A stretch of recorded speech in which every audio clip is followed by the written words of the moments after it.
Field marshal Syed Asim Munir کی جانب سے نوجوانوں کو تعلیم و تربیت پر توجہ مرکوز کرنے کی ہدایت دراصل پاکستان کی بنیادی ضرورت اور مستقبل کی ترقی کا راز ہے۔ پاکستان کو داخلی و خارجی چیلنجز کا سامنا ہے اور قومی ترقی کے لیے مضبوط انسانی سرمایہ ناگزیر ہو چکا ہے۔ فیلڈ مارشل سید عاصم منیر نے اپنے مختلف خطابات میں اس بات پر زور دیا ہے کہ کسی بھی قوم کی اصل طاقت اس کے باصلاحیت، باکردار اور باعلم نوجوان ہوتے ہیں۔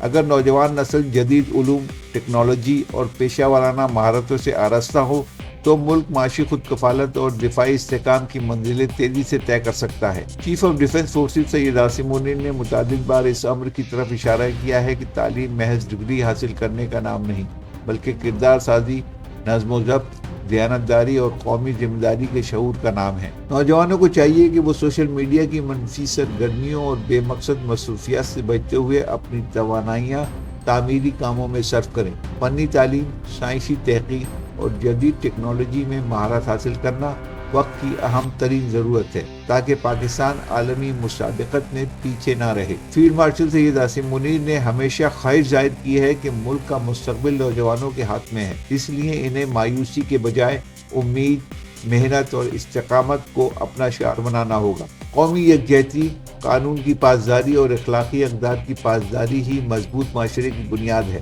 اگر نوجوان اپنے اندر خود اعتمادی پیدا کریں اور مسلسل سیکھنے کے عمل کو جاری رکھیں تو پاکستان ترقی و خوشحالی کی نئی راہیں ہموار کر سکتا ہے۔ اس پیغام کا بنیادی مقصد یہی ہے کہ نوجوان نسل تعلیم و تربیت کے ذریعے اپنی اور اپنے وطن کی تقدیر بدلنے کی صلاحیت رکھتی ہے اور اسے نوجوان ہی عملی شکل دے سکتے ہیں۔